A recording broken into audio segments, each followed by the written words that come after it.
मेरे अध्यापक के लिए एक पाठ। मैं रामेश्वरम में मस्जिद गली में रहता था। रामेश्वरम अपने शिव मंदिर के लिए प्रसिद्ध है। रोज शाम को मस्जिद से घर लौटते हुए मैं मंदिर के पास रुकता। यहां मुझे कुछ अजीब सा महसूस होता था, क्योंकि मंदिर जाने वाले लोग मुझे शक की निगाह से देखते थे। शायद वे हैरान होते थे कि एक मुसलमान लड़का मंदिर के सामने क्या कर रहा है। सच्चाई ये थी कि मुझे मंत्रों का लयबद्ध पाठ सुनना अच्छा लगता था। मुझे उनका एक भी शब्द समझ नहीं आता था, लेकिन उनमें एक अजीब सा जादू था। और दूसरा कारण था मेरा दोस्त रामनाथ शास्त्री। वो मुख्य पुरोहित का बेटा था। शाम के समय वो अपने पिता के साथ बैठकर स्तोत्रों का पाठ करता था। बीच बीच में वो मेरी ओर देखकर मुस्कुरा भी देता था। विद्यालय में मैं और राम कक्षा में पहली बेंच पर एक साथ बैठते थे। हम भाइयों जैसे थे। बस वो यज्ञोपवीत पहनता था और हिंदू था, जबकि मुसलमान होने के नाते मैं सफेद टोपी पहनता था। जब हम 5वीं कक्षा में थे, तब एक दिन एक नए अध्यापक हमारी कक्षा में आए। वे काफी सख्त मिजाज दिख रहे थे।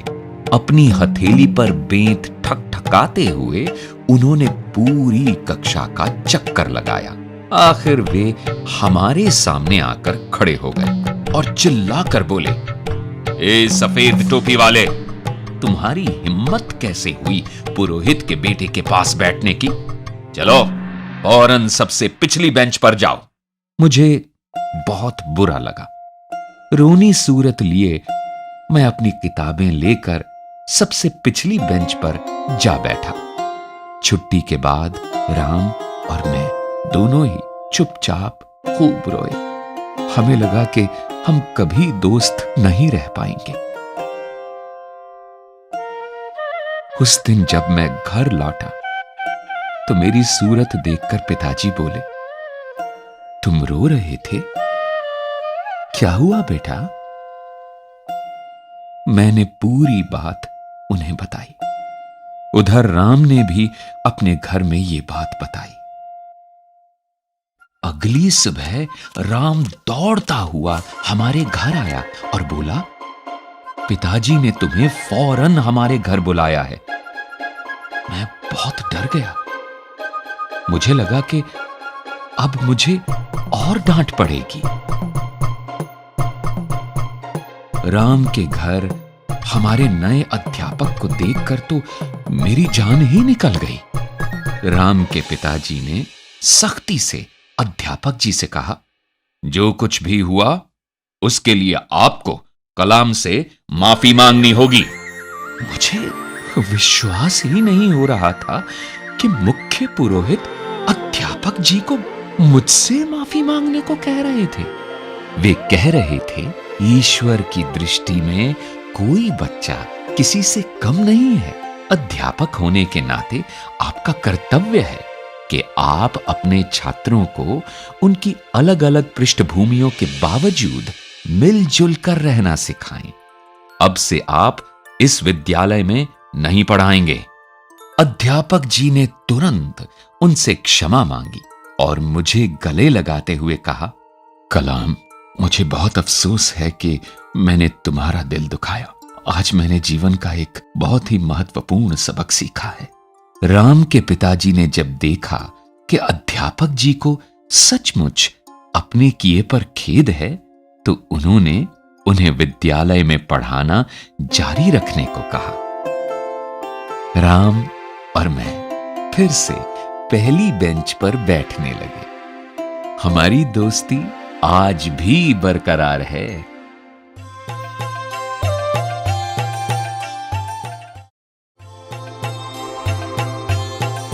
मैं प्रथम आया। दूसरा विश्व युद्ध बस खत्म ही हुआ था और भारत उत्सुकता से अपनी आजादी का इंतजार कर रहा था। रेडियो पर अक्सर सुनाई देता था कि गांधी जी ने घोषणा की है, भारतवासी अपने भारत का निर्माण खुद करेंगे। देश अभूतपूर्व आशा से भरा था। मैं मन ही मन अपने देश के लिए कुछ करना चाहता था। इसके लिए किसी अच्छे विद्यालय में पढ़ना जरूरी था। लेकिन मैं अपने माता पिता से यह बात कहने का साहस नहीं जुटा पाता था, क्योंकि मैं जानता था कि वे मुझे अच्छे विद्यालय में नहीं पढ़ा पाएंगे। एक दिन मुझे अचरज में डालते हुए मेरे पिताजी ने मुझसे कहा, अब्दुल, मैं जानता हूं कि तुम्हारे मन में आगे पढ़ने की कितनी इच्छा है। हम अनपढ़ लोग हैं, लेकिन मैंने और तुम्हारी मां ने तुम्हें लेकर बहुत ऊंचे सपने देखे हैं। तुम फिक्र मत करो, जैसे भी हो हम पैसों का इंतजाम करेंगे ताकि तुम अच्छे विद्यालय में पढ़ सको। रामेश्वरम से दूर समुद्र पार चहल पहल भरे रामनाथपुरम शहर में था द श्वार्ट्ज स्कूल। मेरे भैया मुझे वहां ले गए और मेरा दाखिला करवा दिया।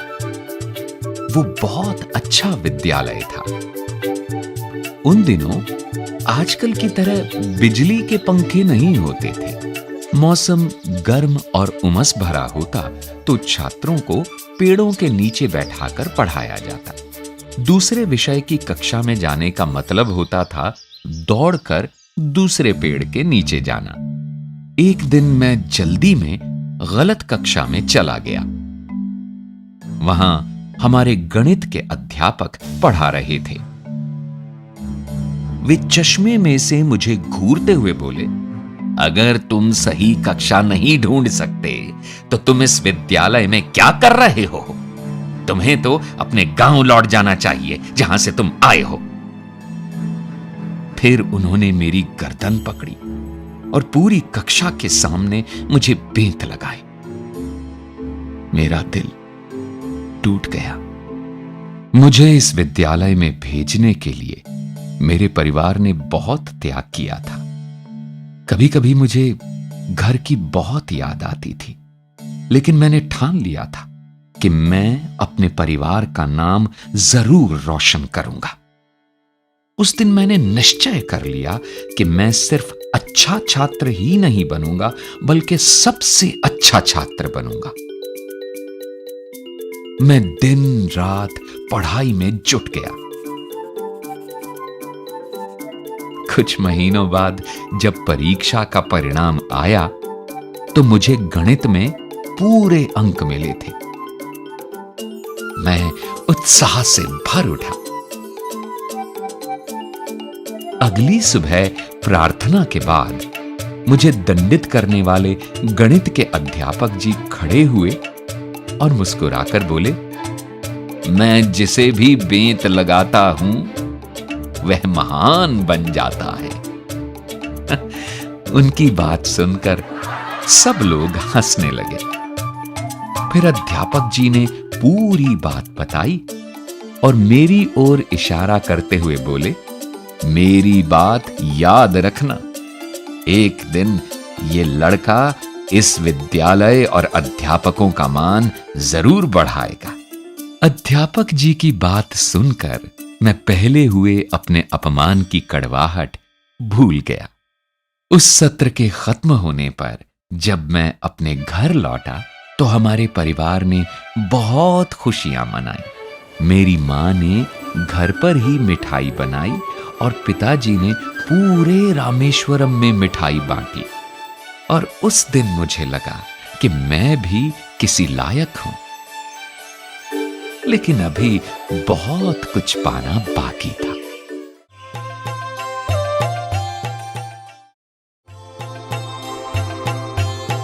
फाइटर जेट का डिजाइन बनाना। बचपन में रामेश्वरम में मैं और मेरे दोस्त विद्यालय से पैदल घर वापस आया करते थे। हम रोज गांव के तालाब के किनारे कुछ देर रुकते। मेरे दोस्त तालाब की लहराती सतह पर कंकड़ फेंकने का अभ्यास करते और मैं बैठा सारसों और समुद्री पक्षियों को आकाश में उड़ान भरते देखता। उनकी उड़ान देखते हुए मैं भविष्य के सपनों में खो जाता था। जैसे जैसे मैं बड़ा हुआ, मुझे अपना लक्ष्य स्पष्ट दिखाई देने लगा। मेरी समझ में आ गया था कि अपने सपने सच करने के लिए मुझे इंजीनियरिंग की पढ़ाई करनी होगी। मद्रास इंस्टीट्यूट ऑफ टेक्नोलॉजी तकनीकी अध्ययन के लिए दक्षिण भारत में सबसे अच्छा संस्थान था। मैंने बड़ी मेहनत से पढ़ाई करके स्कॉलरशिप हासिल की ताकि मैं इस संस्थान में पढ़ सकूं। उस दिन मुझे अपना लक्ष्य और भी साफ दिखाई देने लगा जब मैंने MIT में कदम रखा। MIT के परिसर में 2 बड़े विमान प्रदर्शन के लिए रखे गए थे। मुझे अच्छी तरह याद है कि बाकी छात्रों के छात्रावास में चले जाने के काफी देर बाद तक भी मैं विमानों के पास बैठा रहता था। इनके निर्माण और डिजाइन ने मेरा मन मोह लिया था और मेरे मन में भी किसी दिन ऐसा ही विमान बनाने का सपना जागने लगा था। इंजीनियरिंग की पढ़ाई के दौरान आखिरी प्रोजेक्ट के लिए मुझे कक्षा के 4 और साथियों के साथ मिलकर एक फाइटर जेट विमान डिजाइन करने को कहा गया। हमने काम आपस में बांट लिया। एक दिन मेरे काम की प्रगति की जानकारी लेने के बाद हमारे अध्यापक ने मुझसे कहा, अब्दुल, मैं तुम्हारी कार्य योजना से सचमुच निराश हुआ हूं। मैंने तुमसे कहीं बेहतर काम की अपेक्षा की थी। मैंने उन्हें कई कारण बताए, लेकिन उन्होंने मेरी एक न सुनी। आखिर मैंने विनती की, सर, मुझे 1 महीने का समय दीजिए। मुझे विश्वास है कि मैं बेहतर डिजाइन बना लूंगा। उन्होंने मुझ पर नजर डाली और बोले, देखो नौजवान, मैं तुम्हें 3 दिन दे रहा हूं। अगर सोमवार की सुबह तुमने मुझे इससे बेहतर डिजाइन न दिखाया तो शायद तुम्हें अपनी स्कॉलरशिप से हाथ धोना पड़ेगा। मैं स्तब्ध रह गया। मेरा भविष्य, मेरे सपने स्कॉलरशिप पर टिके थे। उसके बिना मैं कुछ नहीं कर पाता। मेरे पास डट कर काम करने के अलावा कोई चारा नहीं था। उस रात मैंने पलक तक नहीं झपकाई। अगली सुबह बस घंटे भर आराम किया, जरा सा कुछ मुंह में डाला और फिर काम में जुट गया। रविवार की सुबह मैं काम खत्म कर ही रहा था कि अचानक मुझे लगा जैसे मेरे पीछे कोई खड़ा है।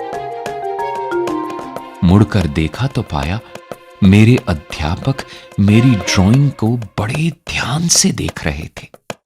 मेरे काम को अच्छी तरह जांचने के बाद उन्होंने मेरी पीठ थपथपाई और बोले, मैं जानता था कि काम पूरा करने के लिए बहुत कम समय देकर मैंने तुम पर दबाव डाला, लेकिन मैंने कभी उम्मीद नहीं की थी कि तुम इतना बढ़िया काम कर दिखाओगे। अध्यापक जी की बात सुनकर मुझे इतनी राहत और खुशी मिली कि मैं भूल ही गया था कि पिछले 3 दिनों में मैं खाना सोना सब भुलाकर काम में जुटा रहा था। न सिर्फ मेरी स्कॉलरशिप जारी रही, बल्कि मद्रास इंस्टीट्यूट ऑफ टेक्नोलॉजी की परीक्षा भी मैंने बहुत अच्छे अंकों से पास की। मैं विमान का डिजाइन बनाने का अपना लक्ष्य पाने में सफल रहा था और अब विमान उड़ाने के अपने सपने के भी बहुत करीब आ गया था। मैं सोचकर ही उल्लास से भर उठता था कि बचपन में देखे समुद्री पक्षियों की तरह मैं भी जल्द ही आकाश में उड़ान भर पाऊंगा।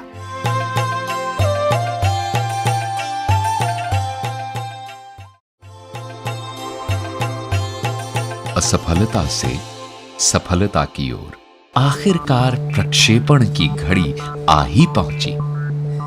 इस क्षण के लिए हम लोगों ने 7 बरस अथक परिश्रम किया था। हमारे दल के सभी लोग सांस थामे भारत के पहले उपग्रह प्रक्षेपण यान यानी सैटेलाइट लॉन्च व्हीकल SLV-3 के प्रक्षेपण की प्रतीक्षा कर रहे थे। उल्टी गिनती शुरू हुई। 10, 9, 8, 7, 6, 5, 4, 3, 2, 1, lift off! पहले चरण का प्रदर्शन बहुत बढ़िया रहा। हम मंत्रमुग्ध खड़े देख रहे थे। हमारी आशाएं SLV-3 के रूप में उड़ान भर रही थी।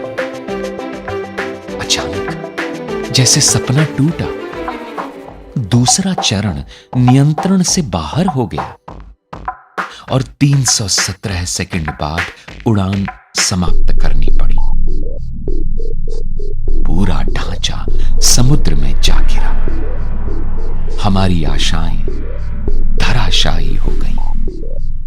एक पल जादू था और दूसरे ही पल गहरी हताशा। हम में से ज्यादातर के लिए यह घटना एक बड़ा सदमा थी। मैं क्रोध और हताशा से भर उठा। एक संवाददाता सम्मेलन का आयोजन किया गया था, जिसमें प्रक्षेपण की असफलता के कारणों पर चर्चा होनी थी।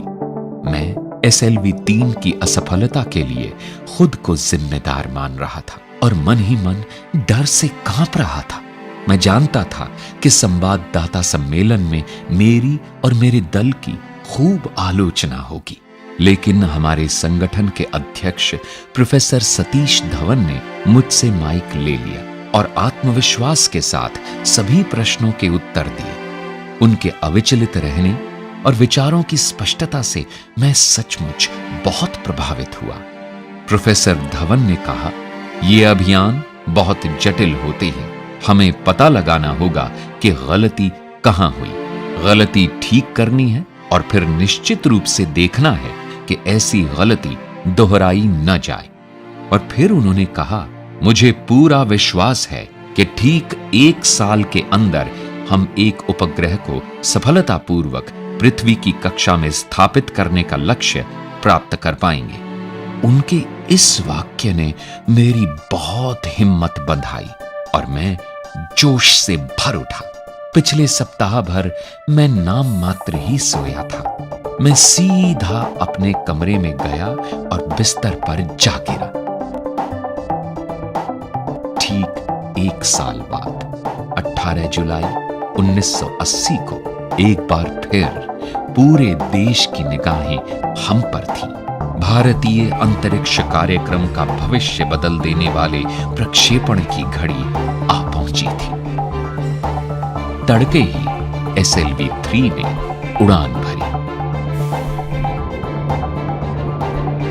उपग्रह कक्षा में सफलतापूर्वक स्थापित हो चुका था और तब मैंने अपने जीवन के सबसे महत्वपूर्ण शब्द बोले।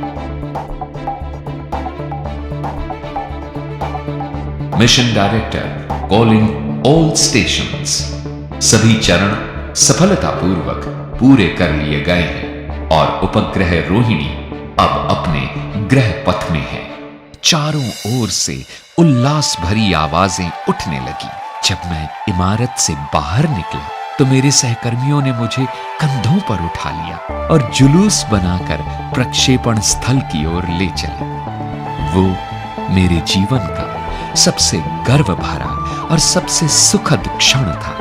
मुझे अपने दल पर बहुत गर्व हुआ। पूरा देश उत्साह से भर उठा।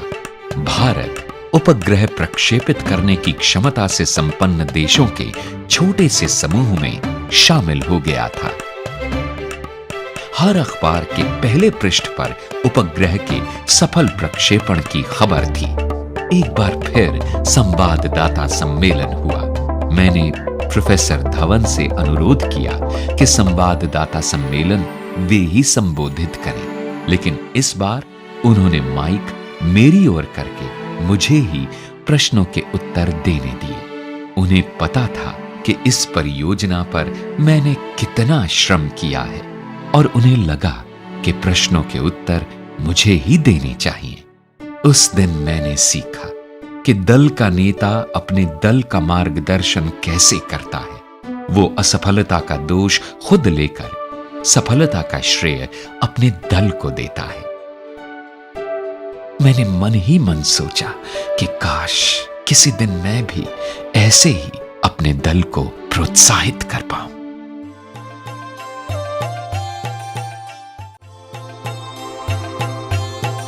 Missile man.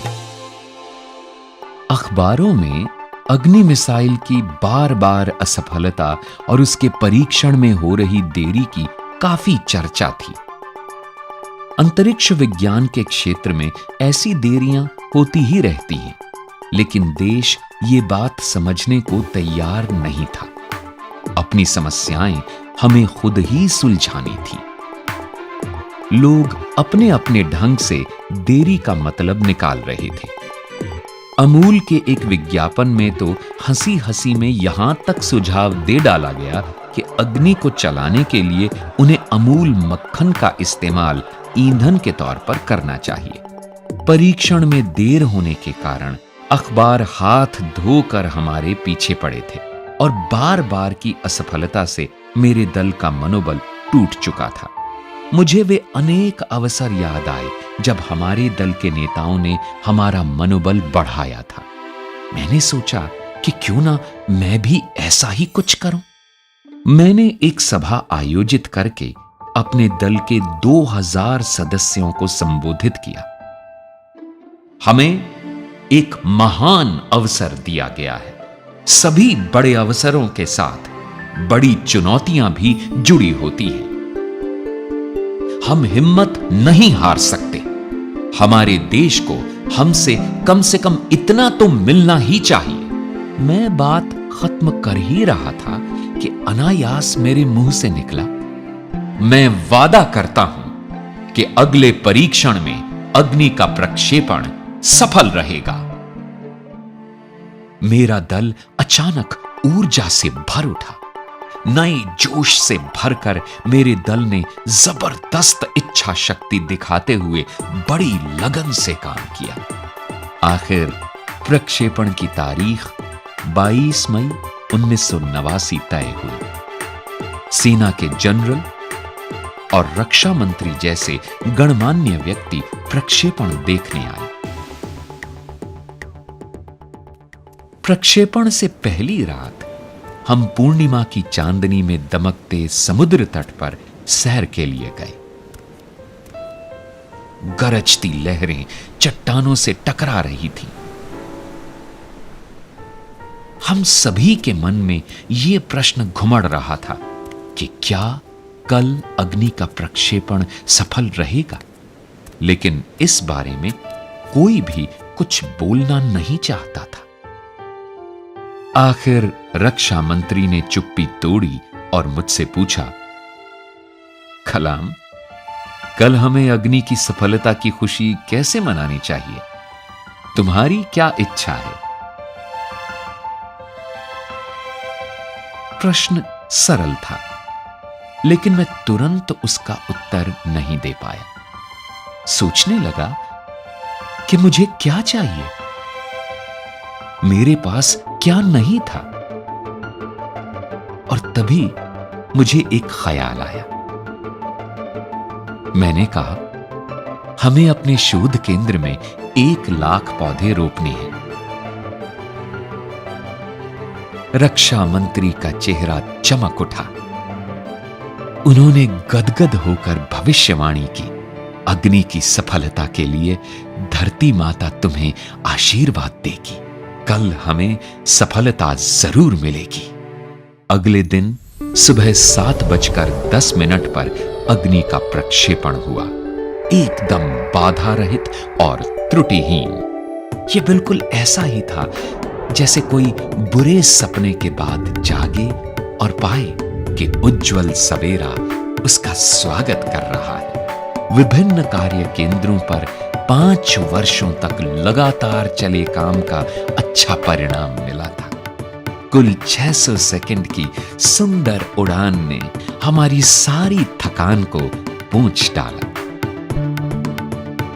बरसों की मेहनत की ये अद्भुत परिणति सामने आई थी। ये मेरे जीवन के महानतम क्षणों में से एक था और हमेशा रहेगा।